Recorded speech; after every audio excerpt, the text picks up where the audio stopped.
Engagement के दिन रजत पहुंचा बहुत लेट और वहीं सवी और रजत में हुई प्यारी सी नोकझोंक और शान की परफॉर्मेंस से उड़े सबके होश। जी हाँ दोस्तों, स्टार प्लस के मोस्ट पॉपुलर शो गुम है किसी के प्यार के अपकमिंग एपिसोड में आपको देखने को मिलेगा कि जहाँ रजत लेट में आता है वहीं सवी कहती है कि आज के दिन भी लेट आना था, जिस पर रजत कहता है कि ऑलरेडी मेरे सर में दर्द हो रहा है और तुम मेरे सर में और दर्द मत बढ़ाओ, और कहकर जाकर बैठ जाता है। तभी लाइट कट जाती है और लाइट कटते ही सब सोचते हैं कि म्यूजिक नहीं होगी तो धमाल कैसे होगा। उधर शान की एंट्री हो चुकी होती है, जो कि मिठाई वगैरह पहले ही खा रहे होते हैं, और फिर उसके बाद जैसे ही लाइट कटती है वो बोलते हुए नजर आते हैं कि अब मैं धमाल मचाऊंगा, मिठाई खाई है तो माहौल फीका नहीं रहने दूंगा। और वहीं जब शान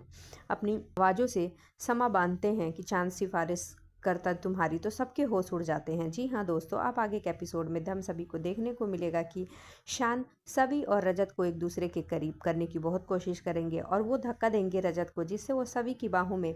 जाकर बाहें डालकर सभी के साथ डांस करता हुआ भी दिखाई देगा। जैसा कि आज के एपिसोड में देखने को मिला कि सभी के लहंगे को लेकर ठक्करस फैमिली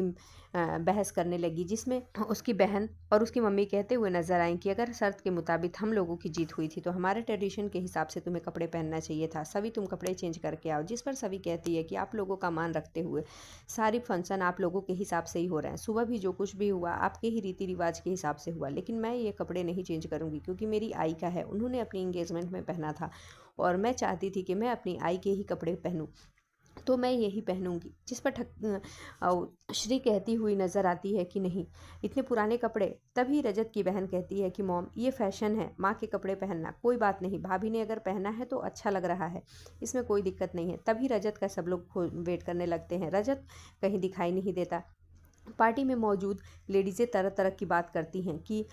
एन मौके पर भी रजत नहीं है, जहां सभी के साइड वो हरणी की सास बोल पड़ती है कि इसके साथ बार बार यही होता है, कहीं पिछला अतीत तो दोहराया नहीं जा रहा है। जहां सभी को गुस्सा आ जाता है, रजत को खोजने के लिए बाहर निकलती है, लेकिन तभी उसके जीजा उसके पास आ जाते हैं और सभी को शांत कराने की कोशिश करते हैं। सभी कहती है कि मैं उस रजत ठक्कर को घसीटते हुए कॉलर से लाऊंगी। उधर आशका अर्श के कहने पर पता लगाने आती है कि सभी की शादी किससे हो रही है, जहाँ वो रजत की बहन रति को देख लेती है। फिर वो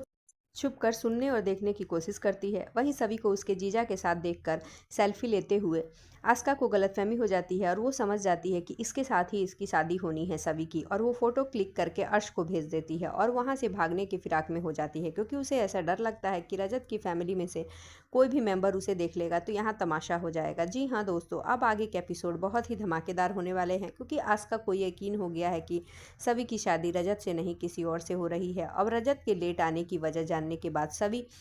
जमकर उसे खरी खोटी सुनाती हुई नजर आएगी, और शान की परफॉर्मेंस के साथ ही रजत और सवी एक दूसरे के करीब आते हुए दिखाई देंगे, क्योंकि शान की पूरी कोशिश रहेगी कि रजत और सवी एक साथ डांस करें, और उन्हीं डांस और रस्मों के बीच रजत और सवी की प्यारी सी नोकझोंक हम सभी को देखने को मिलती रहेगी। सो आगे के लेटेस्ट और धमाकेदार अपडेट्स के लिए जुड़े रहें हमारे साथ। Thank you for watching.